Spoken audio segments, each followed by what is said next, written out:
Okay, so let's go ahead and get started. First, welcome to Cal Berkeley, and welcome to this EECS Major Information Session. I'm Clark Nguyen. I'm the Electrical Engineering Division Chair within the Electrical Engineering and Computer Sciences Department, or EECS Department. And during the session, I'm going to be going through the EECS major, but not just the major. We want to say a few things about the department that administers the major, which is the EECS department. So say a few things about its leadership, its reputation, where it's located, the various buildings on campus where it's located, and other resources that the department has that will help it administer the EECS major. And so we'll talk about the major in some little bit of detail. So talk about some of the coursework that you're required to do in order to get the degree, but also, just as importantly, the faculty who will be teaching you the material. The staff will be helping you get through your degree program, what classes to take, how to get into classes when there are enrollment issues, all sorts of different things that you face when you're a student at any university. And after going through sort of the mechanics of the program, it makes sense to say a few things about what opportunities lie ahead should you choose to get your degree here at Cal Berkeley, which I hope you do. But first, before saying anything, let me just say congratulations to all of you new admits here. So it's a Herculean thing for you to be admitted to this university. It's not an easy thing. So congratulations getting admitted, and great for you, because I think getting an education here is just transformational to many people. It was for me, and I'm sure it will be for you as well, and I hope that you come here. So let's move on and talk about, again, the overview of the departments. And I guess even before the department, let's say a few things about the college leadership. And so there isn't just one person who's leading this department from the college side, but two. And that's because this is a unique department in that it actually is in two colleges on the university. It's the only department, I think, that's in two colleges. And the first college is the College of Engineering, for which the dean is Sujay King Liu, pictured here. And she's famous for being one of the inventors, along with Chen Ming Hu and Jeff Boker, of the FinFET transistor. And that's a transistor that pretty much all of you have in your phones, in your computers, in your advanced processors or so. So that's a great deal of impact there. And then this Department of EECS is also in the College of Computing, Data Science, and Society, for which the dean is Jennifer Chase, pictured on the right. And Jennifer came to us from Microsoft, where she was managing 3 different labs there that were sort of focused on core computing and artificial intelligence, and the interface of computing with other fields, including mathematics, physics, biomedicine, economics, etc. And so this College of Computing, Data Science, and Society, it's kind of unique too, because it's the first college that's been created in 50 years at UC Berkeley. And so that kind of gives emphasis on how much this campus really cares about computing, data science, and society. A brand new college is coming up, as I'll say a little bit later on. There's a brand new building associated with this college that will bring all sorts of great resources. And so moving on to focus in on the EECS department and our department leadership. And so you could see me right there as the EE division chair, but also it's a big department, so we actually have 3 chairs. And so the CS division chair is Stuart Russell, and the overall EECS chair is Claire Tomlin. And to the far right here is Ali Niknajad, who is the EECS Vice Chair for Undergraduate Matters, someone who you'll probably have some interface with as you go through your curriculum over the 4 or so years that it takes to get your degree. So just to start out, what is our mission? Well, it's these 3 things right there in yellow. We want to create knowledge, we want to educate our future leaders, and we want to serve society. And so creating knowledge, this means fundamentals and technologies. Interdisciplinary collaboration is probably the best way that we can get at knowledge, and I'm going to argue a little later on that Berkeley is probably the best way to get that kind of interdisciplinary collaboration. Don't just learn electrical engineering, don't just learn computer science, but learn all these other things that are present here at Berkeley, and with some very highly ranked departments at that. Educate future leaders. We're talking about not only academia, but government, industry. A lot of students come out of here with entrepreneurial pursuits, and that's part of the reason why Silicon Valley has so many companies coming out of it. And serve society, so not only at the local level, but the national, international levels. We feel that our deep awareness of our ethical responsibilities allows us to do the best work in not only society, but also technology. And so, how has that mission affected our reputation? Well, we've been doing an okay job at that, I suppose, because our reputation is pretty good. And so, always take these things with a grain of salt when you see these university rankings. I'll even say that, but I shouldn't be saying that because we do pretty well. And so if we look at our undergraduate programs, so in 2024, these are the rankings here. So in electrical, electronics, communications, engineering, we're number 2, tied with Stanford.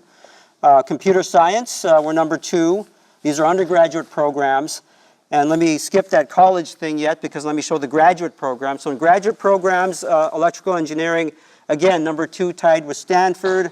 Last year, we were all number 1 together with MIT, a 3-way tie. So we go back and forth between 1 and 2 in different years.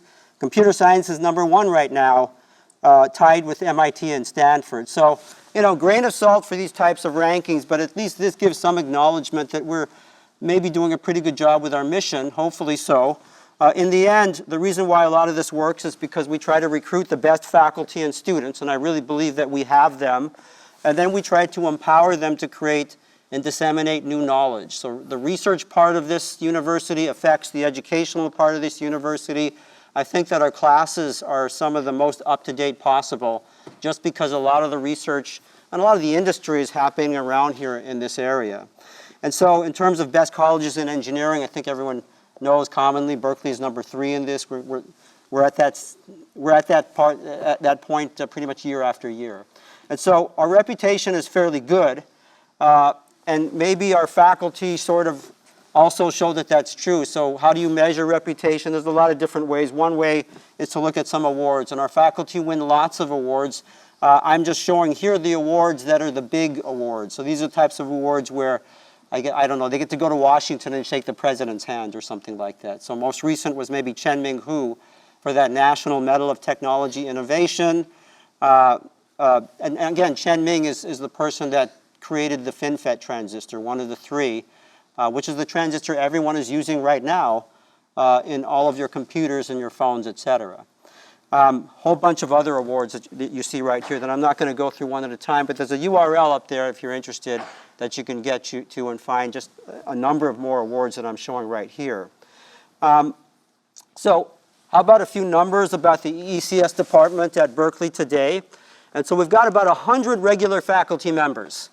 And so in addition to that, we've got more than 30 active emeriti faculty. So these are sort of retired faculty. They're retired, but they still want to continue doing research and be involved, and they are very involved with our department. We also have professors in residence and adjunct professors to add to this. We're a big department, like I said. So there's 750 graduate students. There's 550 of them in the PhD program. There's about 200 in professional masters in engineering degree. That's the EECS part of that. That's a much bigger degree that encompasses the College of Engineering as well.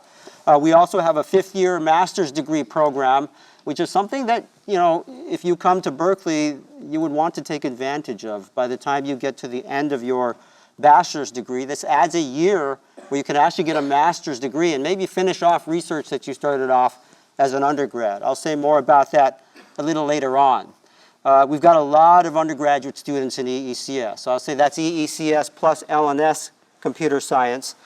So there's 3,754 students there. That's the biggest of any department on campus right now. I think we all realize that because we all know how popular this area is.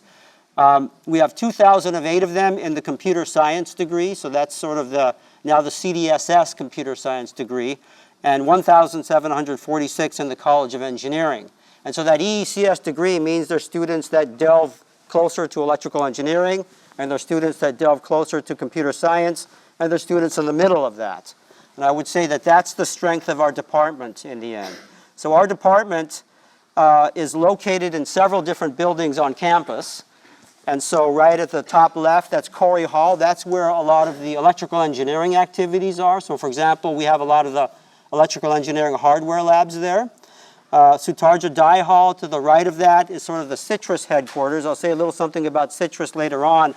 But that building houses our nanofabrication facility. So we can actually fabricate transistors here.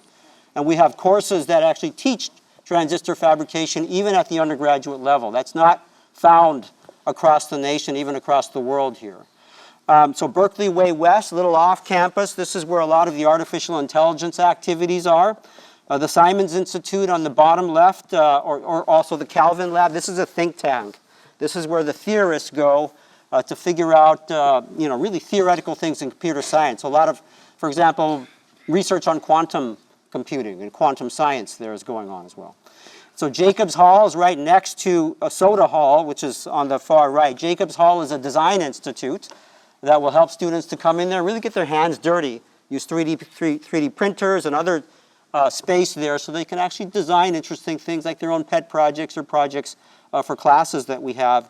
And finally, Soda Hall is where our computer science division is housed, most of the faculty there, a lot of classrooms there, and a lot of labs to do, computer science labs where they're programming, debugging, all sorts of different things you'd expect in this type of a program.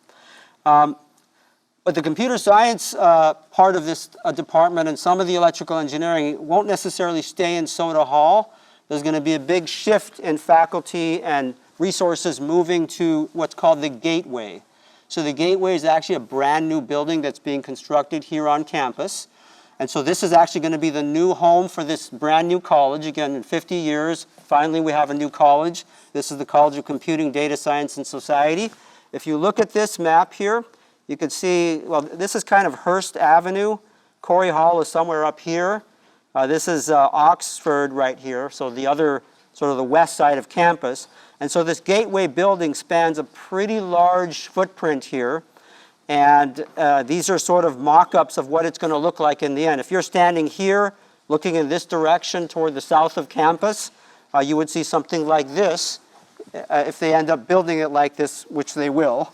And so this is already being built. You could try walking down to that area. You'll see, because I haven't been there in a while, there was a big hole in the ground there, but I think they filled it up now. And you could probably see some of the building coming up right there. This is probably won't be finished till end of 2025, probably 2026 or so. But at that time, there's going to be brand new facilities with audio that works, probably. This audio works. I just don't teach in this class. I just don't know how to get it to work. This isn't my doing on this. And so me having to yell and shout to the top really is my fault. So anyway, new building coming. Great reason to come to Berkeley, right? You want to experience that. Fantastic air conditioning. Everything's going to be nice in this thing. All right, so how about the EECS department? Let me say a few things about this. We are one of only 2 EECS departments in the nation. Okay, most universities have electrical engineering and computer science separate. This is one of our strengths. And we hear this time and time again from industry who are here in the area, in these areas. We actually can meld together all these different disciplines, some of which you normally associated with electrical engineering. So if you look at this Venn diagram, the stuff all the way on the left, control, robotics, signal processing, physical electronics, usually you'll say that's steadfast electrical engineering. The stuff on the right, database management, programming systems, operating systems and network. Maybe you could say in the past that's steadfast computer science. But look at the stuff in the middle here. Communications and networking, education, security, design, modeling, and analysis. Traditionally, that's always been understood to be at the interface between these two, but now everything is melding together. It's like there's a big magnet in the center here, and all this stuff on this side is melding with stuff on this side to come together. And so we're a department that actually can address the fact that these things should come together. We actually have classes that students can take from both sides. They can sort of design whatever they want, where they want to get a deep education, where they want to get some breadth. Okay, so this is, I think, one of the biggest strengths of the EECS department here. And I think I can even go beyond this, not just the EECS department at Berkeley, but the Berkeley campus itself. And so what I'm showing here is sort of a Google Maps version of the campus. It's hard to see where everything is, but at least I've got pointers to the buildings where everything is on this. So you can see right there what I've talked about so far. There's computer science up in Soda Hall. You can see where it is approximately on the campus. Electrical engineering. You can see the rankings. I've got the undergraduate rankings and the graduate rankings. And now I'm going to start showing other departments where they are and what their rankings are. I'll be showing the graduate rankings, but the undergraduate rankings you can see are not very far from the graduate rankings. But this is electrical engineering, computer science. What about the other engineerings? Well, here they are. So there's civil engineering, mechanical engineering, material science and engineering, all sort of located up in this upper quadrant of the campus there, but look at their rankings. They're all extremely good, right? Top 3 means pretty darn good. And, you can go beyond this. Okay, great. Engineering, we knew that this was a good engineering school. What about the sciences and math? Well, there's biology, there's chemistry, there's physics, and there's math and statistics. Also, again, top 3, right? Up to number 1, number 2, that sort of thing. Extremely good departments there. What about the rest of campus? So yeah, there's some campuses that have great science and engineering and math. But if you look at Berkeley, it's not just science, engineering, and math. It's economics, it's history, it's English, it's sociology, all number 1 ranked departments, right? So if you come to Berkeley, the value in Berkeley, I would always argue, is that you're not just taking courses in electrical engineering and computer science or whatever your major is. You're taking courses in all these other areas. And you are learning from the best in all of these areas. And I strongly believe, even with my own experience, with my career, I think most faculty will agree with this, that you can't live on an island. You have to, if you want to make progress and impact, you have to learn something much more diverse. And yes, beyond engineering, beyond science, sociology, economics, English, these are things you have to learn and learn well to succeed. And Berkeley just has this unique opportunity to diversify your education and research. Okay, so there's a reason why there's such good research coming out of Berkeley. And it's because we collaborate, not just between scientists and engineers and mathematicians, but also with those in the humanities as well. That's Berkeley's strength. And that, to me, is the biggest argument to come to Berkeley versus any other place out there. So great. So let me now switch from that to talk about our baccalaureate programs within the department. Let me go department-centric again. So we've got 2 programs in 2 colleges right now. So we've got a Bachelor of Science in EECS, and so that has greater emphasis on the physics and math. Supposedly, I guess you can sort of interpret it that way. Then we have a BA in Computer Science that used to be in the College of Letters and Sciences, but now that we have this new college of CDSS that's now in the College of Computing, Data Science, and Society, you could say that has greater emphasis on humanities and social sciences, but in the end, the major coursework is essentially the same between these 2. There are differences in sort of the other courses on the outside of this that you take, but these students learn a lot of the same things in the end. So they're kind of like the same degrees, except some of them may be more focused on the electrical engineering side. In the end, what does our major look like?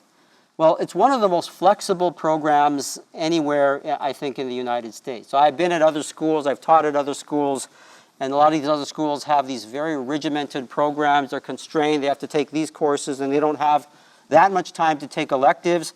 Our program is very different from that. So our program actually has a broad lower division.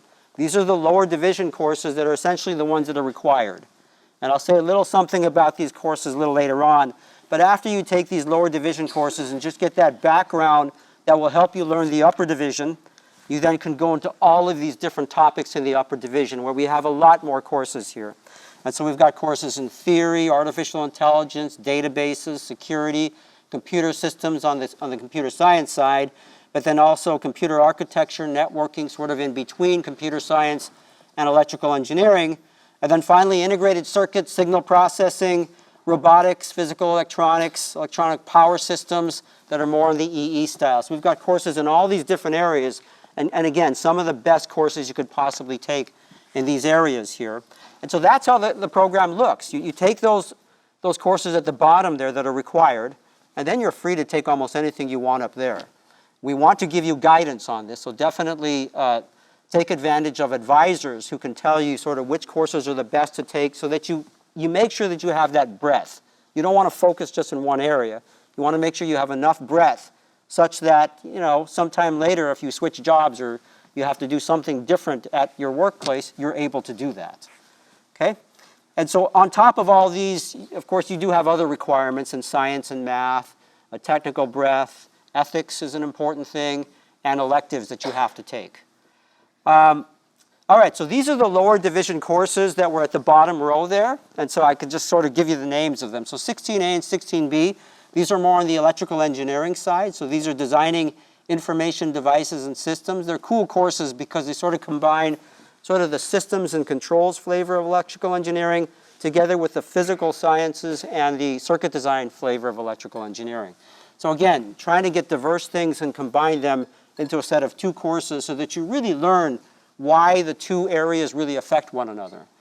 Then there's a number of computer science courses. They're labeled CS, but they actually have a lot of EE in them too. So 61A, clearly computer science on structure and interpretation of computer programs.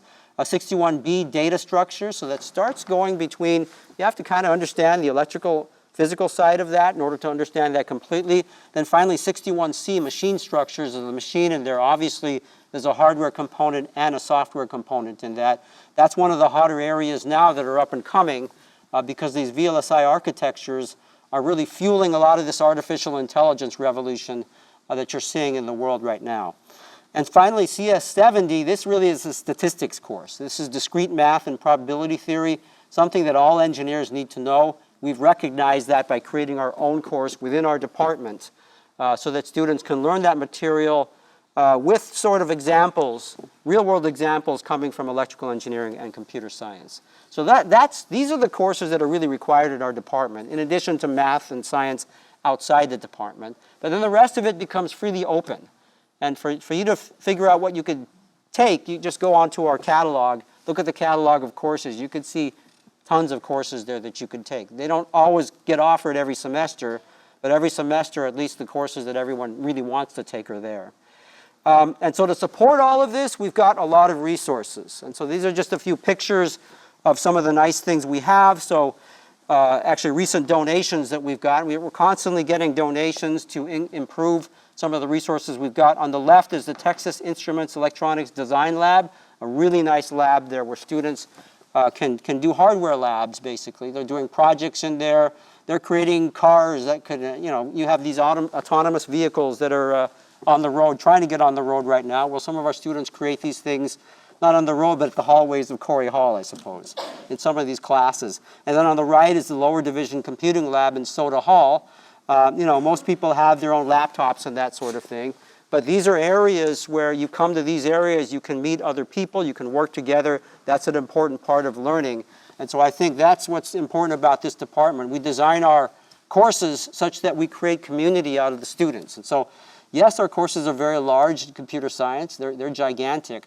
But what we try to do is do things like create homework parties and that sort of thing, where the students come in, they're sitting together at tables, and they're working together on their homework, trying to figure out,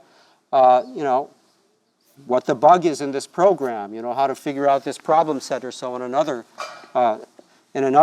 hardware type application, I suppose. And so in the end, it's the community that we try to create here, and I think we do a great job of doing that just in the way that we're structuring these courses. All right, so more on this collaborative learning environment. I guess I just sort of said something about that. This is space actually that's in Jacobs Hall that I talked about in the design environment. A lot of open space that allows people to really design their own projects and also work on projects that they're doing for their courses there. But this project-based assignments that foster teamwork that really teach people how to work together, collaborate. And that, again, I think is the strongest aspect of what you can get out of any education, be it at Berkeley or anywhere else. And so we do our best to foster that collaboration of all diverse backgrounds. So more on study and collaboration spaces. So this, at the left is the SanDisk Computing Lab. You can see some couches there, right?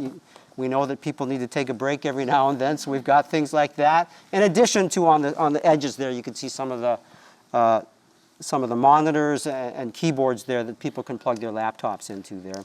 We've got an undergraduate student lounge as well, another place to relax for students. So, I'm not going to lie, it's going to be tough. So when you come to Berkeley, it will be tough. The classes will take a lot of your time, and you're going to need some time to relax, and so we have some spaces for you to relax. Okay, so I've sort of delved into this a bit, but let me say a few things about our culture. And so just the faculty to start off with, we have a faculty that's very committed to teaching. So this is not a situation where the faculty are off running their companies and you've got GSIs or TAs or something teaching courses. No, not at all. The faculty teach all the courses. So 93% of the department courses are taught by regular faculty members. The other 7% are taught by lecturers that we have, not students, but people that we've hired to teach these courses who arguably might be better at teaching some of these courses than the faculty themselves. Okay, so we've got great faculty here, but the professors teach both undergraduate and graduate courses. And the students, we allow the students to evaluate us, and their evaluations actually impact, whether we advance or not as faculty. So there's a feedback system here that not only lets us understand, first and foremost with this feedback, we can understand what we're doing right or wrong when we're teaching classes. But on top of that, students can understand who's a good teacher, who's not a good teacher. Everyone's a good teacher, though. So here's a typical example of what you could do. You can go on the web, actually, and look at this. So you could type in Google HKN EECS. That'll bring you to this website here that's completely public. This is Sujay King Liu's, our dean's website right here. And what you're looking at are her teaching evaluations for different classes that she's taught. Green means good. Yeah, yellow means okay. You don't want to see much red there. There's red every now and then there, but you can see how well she's done, and most faculty look like this as well in terms of what these evaluations are like. We also recognize our teaching with awards. So awards are always a nice thing to be able to motivate people to do the best job that they can. So we've got a number of different awards that we give out within our department, but the university also gives out teaching awards. Those are much more difficult to get, but we have a lot of faculty who've won those awards. So over the history of our department, what you're seeing here are just those faculty who are still active in our department. There's a lot more in the background who've retired by then. But these faculty here have won the Distinguished Teaching Award, which is the most prestigious award at UC Berkeley. And some of these, like John De Niro, for example, has done some ingenious things. I mean, how do you teach a class that has a lot of students? Well, he's one of those that figured out how to do that in such a way that the students actually give very strong evaluations for this. So it's a big class, but the evaluations are very strong, and part of that is because he figured out a way to create that community. So these homework parties that I talk about, etc., it's not just taking a class, it's making friends. It's creating a network so that after you graduate, you've got people you can talk to and work with for the rest of your life. All right, so those are the faculty that have really succeeded, some of the veteran faculty. Here's some new faculty that we're bringing in. We're constantly, of course, in any body, right, there's going to be people retiring. You got to bring fresh new people in. And so here's our new faculty coming in. And so you've got Priya Khanna. She's sort of in the biosystems area. She's interested in neuroscience. She's interested in the linkages between the brain and, say, the parts of your body that have to do a lot of dynamics, like your fingers and that sort. Alain Sir, she's interested in artificial intelligence and natural language programming. She's interested in artificial intelligence and that interface with humans. Then Matej Zaharia, he's interested in big data. So things that Google has to handle, like Amazon has to handle, but how do you handle those the best in a secure fashion? That's what he's been working on. He's had a very successful company, I suppose, but he's here and teaching. Max Wilsey, he's interested in programming systems, so he's looking at ways to, one, verify programs to make sure that they do what they're supposed to do, but also to make sure that they're very strong against, say, viruses and things that are trying to attack those programs. Chris Fletcher, he's in architecture. And so in architecture has been very important, right? That's what's been fueling artificial intelligence, right? So artificial intelligence, if you know the history of this, right? It started a long time ago, right? People were looking at it, say, neural networks and that sort. And at that time, it started going up, and people said, this is never going to work. Then it went away, right? Came back, and people were saying, oh, this has a chance. Never going to work. Went away, right? And there were people declaring this would never work. If you know what a neural network does, you can understand why people will declare that, because hard to figure out what it does. Finally, though, and the reason why AI is taken off now is because of the hardware. We finally have the devices and the knowledge of how to hook them up together to be able to get the depth of processing needed to get artificial intelligence to work. And so finally that technology is here. Now artificial intelligence is taking off like mad. And one of the biggest things that's allowing that are companies like NVIDIA and I guess other companies, Intel, et cetera, are getting into this, that are making sort of accelerators that basically focus on what's needed for artificial intelligence. So that's why we can get all that speed in these things. So Chris Fletcher is a new faculty working in this area. His particular interest is in security. Because as we do all these things, we want to make sure that it's secure. That's becoming a very important area to look at. Alon Wagner, he actually has a joint appointment, and this is just another example of the diversity and collaboration we have across campus. He has an appointment in the microcell and biology department and the EECS department. He's interested in looking at big data, so analyzing data to understand diseases like cancer, et cetera, and maybe predict whether they're going to occur much earlier so that people can get at them with therapies much earlier than that. Finally, Yuan Sao, he's in physical electronics and microelectromechanical systems. He is the first one to demonstrate and basically invent something called twistronics. So twistronics is something where you take very thin semiconductor or 2D materials. So they're 2D because they're extremely thin. You rotate them with respect to another, is what he discovered, to get all sorts of different physical properties that weren't there before. And so what's interesting is by rotating at a certain angle, suddenly you have a superconductor. Just think of all the different things you might be able to do with that, right? Suddenly our computing processing speed can be extremely fast. Okay, so these are just a few of the new faculty that we're bringing in, and I'm just showing you this to know that 4 years from now, 5 years from now, once you've graduated, we're still bringing in the best faculty, even though there's a lot of people that need to retire too, right? So the new generations come in and we stay extremely strong. So with this, right, with the faculty that I've shown, there's a lot of faculty-student interaction.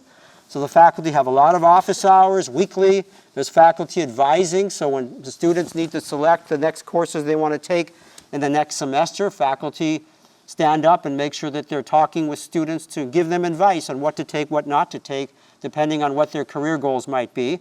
There's faculty-student lunch meetings, there's undergraduate social hours, a lot of social networking things going on to make sure that in addition to the education, there's that networking going on that's ever so important for during and after you graduate here. And so finally, what really makes this whole thing work? Not just the faculty, right? It's the staff that we have. So the EECS Center for Student Affairs, the undergraduate staff, a couple I have right here in front. I just want to, well, let me go through some of them and let them stand up when I get to them. So there's Suzanne Cower on the top left. She's the Executive Director of Student Affairs. There's Antoine Davis, is the Director of the EECS Undergraduate Affairs. Yeah, those are pretty small, so I'll read them all for you. There's Audrey Sillers. She's our Diversity Director.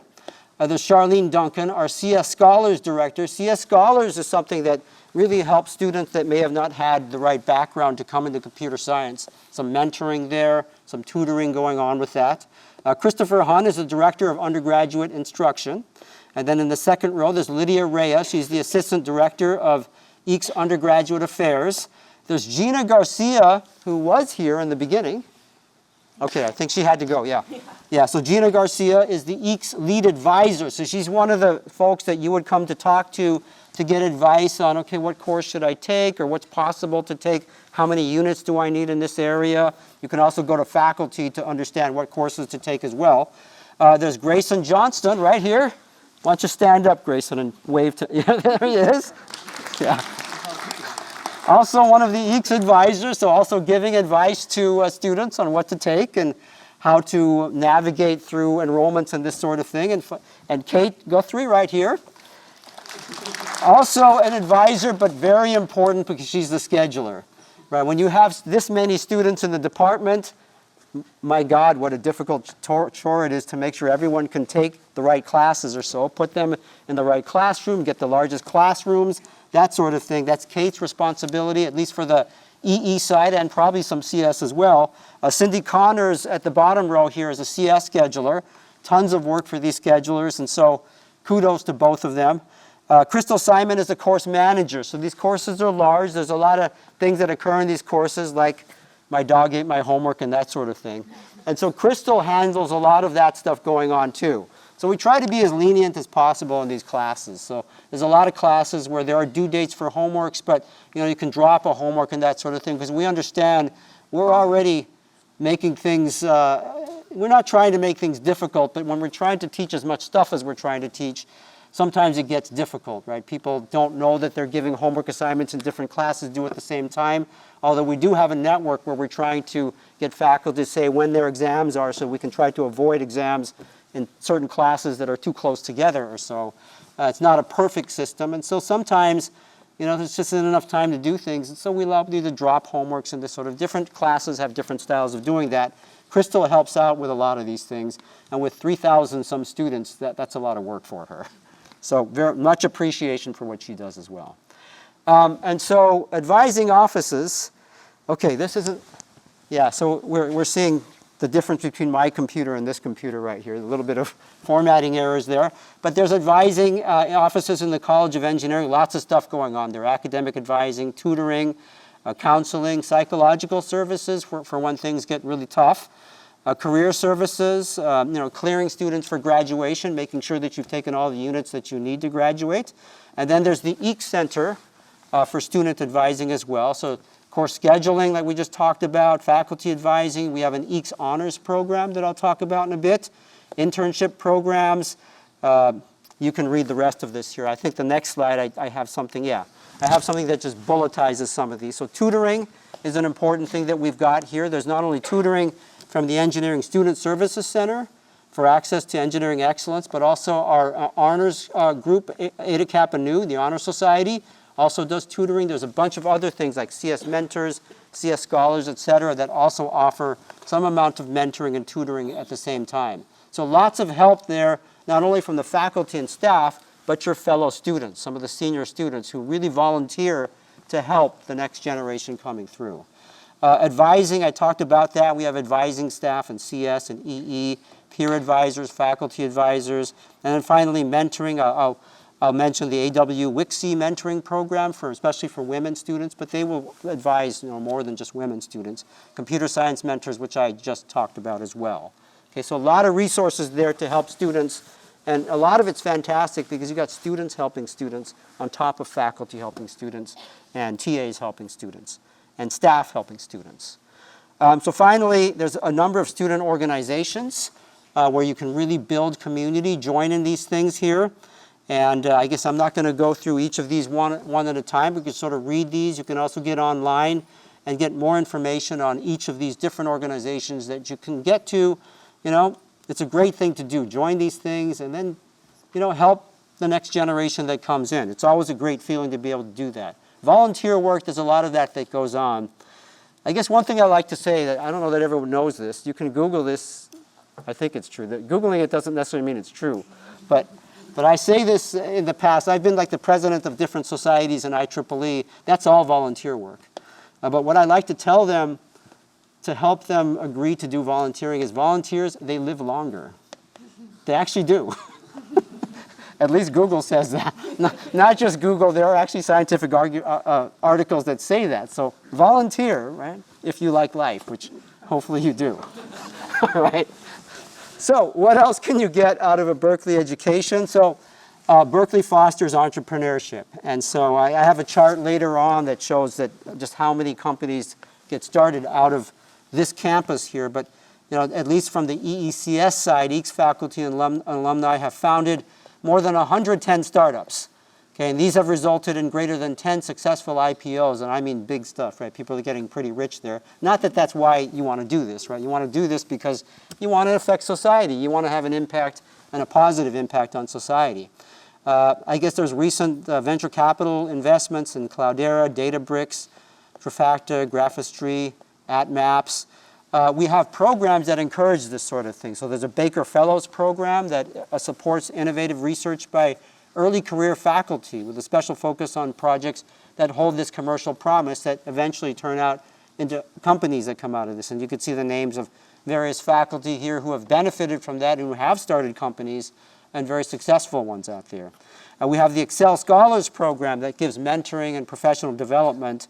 This was founded by an EECS alum who sits on our advisory board, who's really interested in making sure that students here has every opportunity possible to, if they want to be entrepreneurs, to go ahead and start their own companies. Okay? And so I should say, starting a company, that's not for everyone. right? That's a tough life to some extent. Let me not say that yet, because I got one more slide on this here, which is the citrus, the citrus foundry here. This adds additional support for students who want to start companies. So citrus is in the Sucharjadai Hall. It's a very large building, and they have a whole floor there that's helping to incubate companies there. So they have a one-year incubator program for startups. You get access to the Citrus Invention Lab.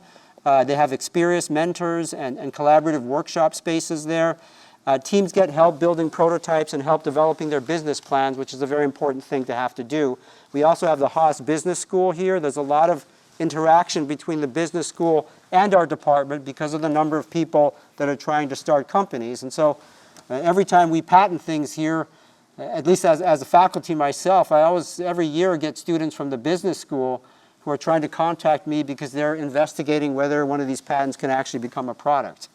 And so very interesting, some of the dynamics that happen on this campus here to, encourage entrepreneurship. And so we have this Jacobs Institute for Design and Innovation that I mentioned before. They have design studios, flexible teaching and collaboration spaces that also help all of this along.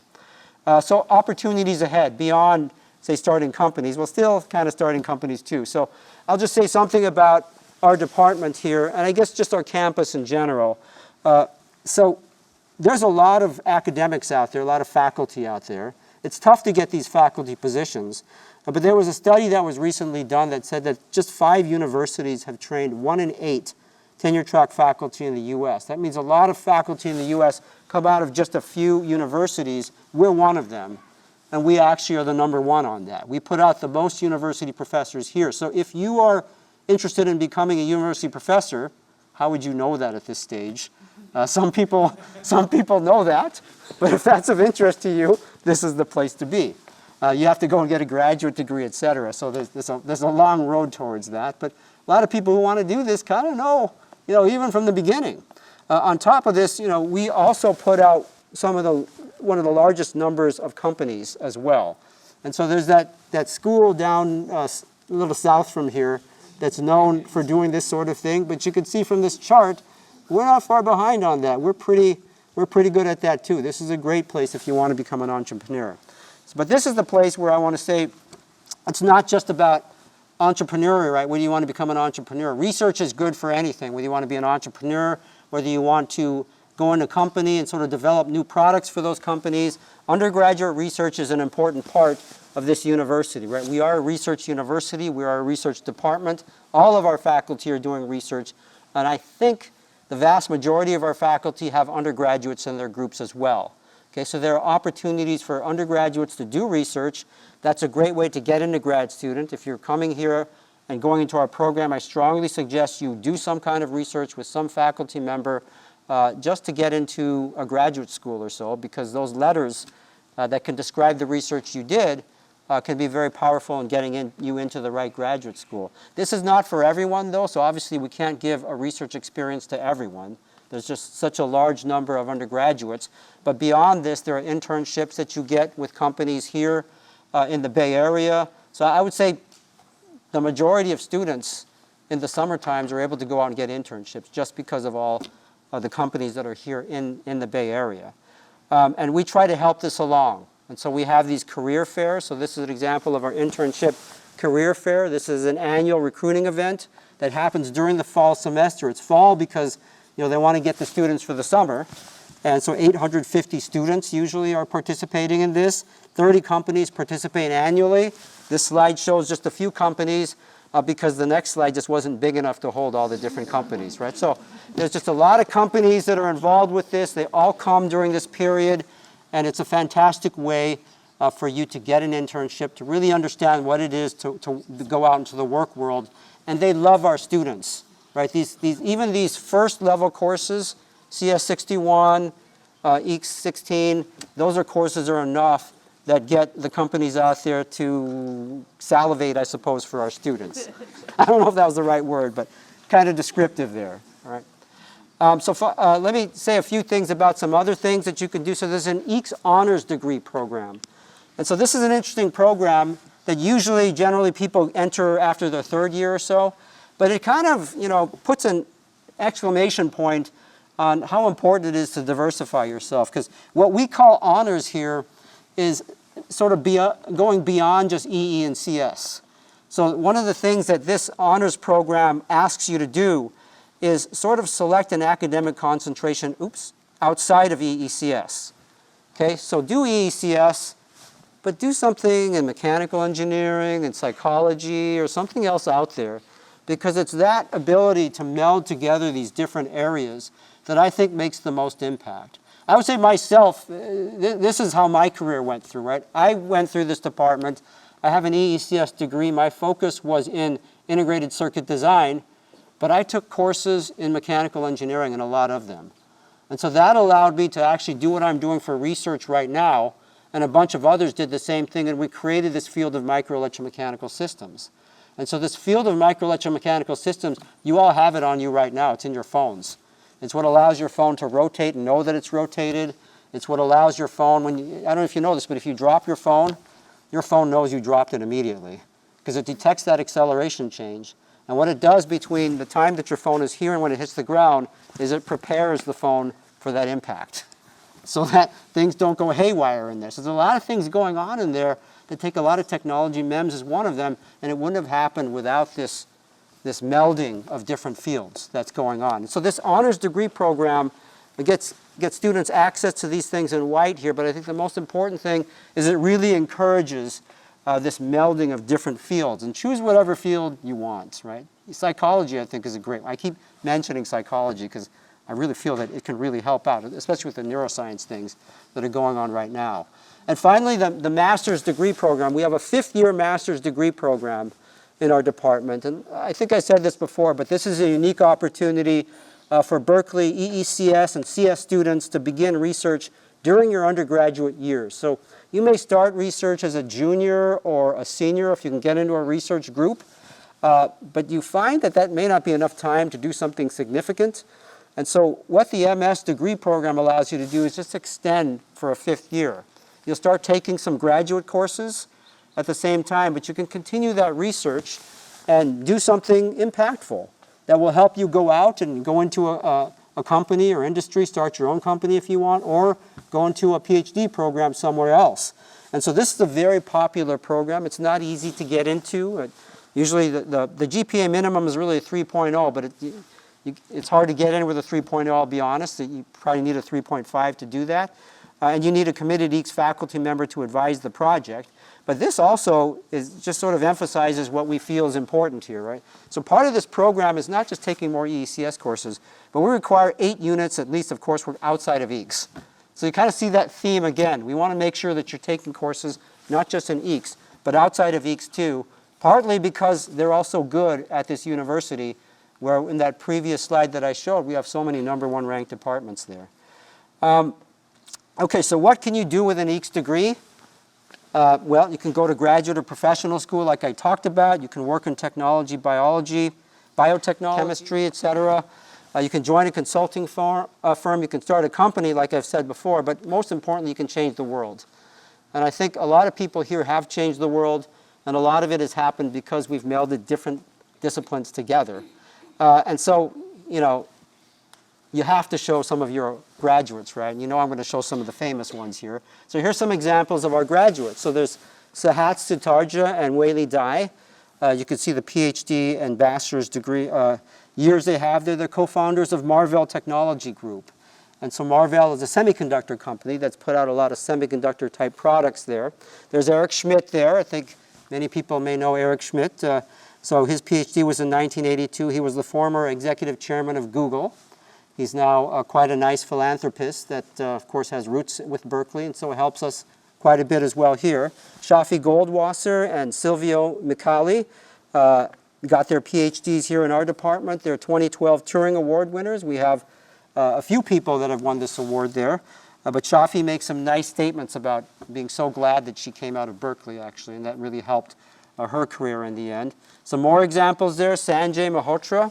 He's the co-founder of SanDisk and the president and CEO of Micron Technology. They're doing a lot in semiconductor memory devices, et cetera, out there.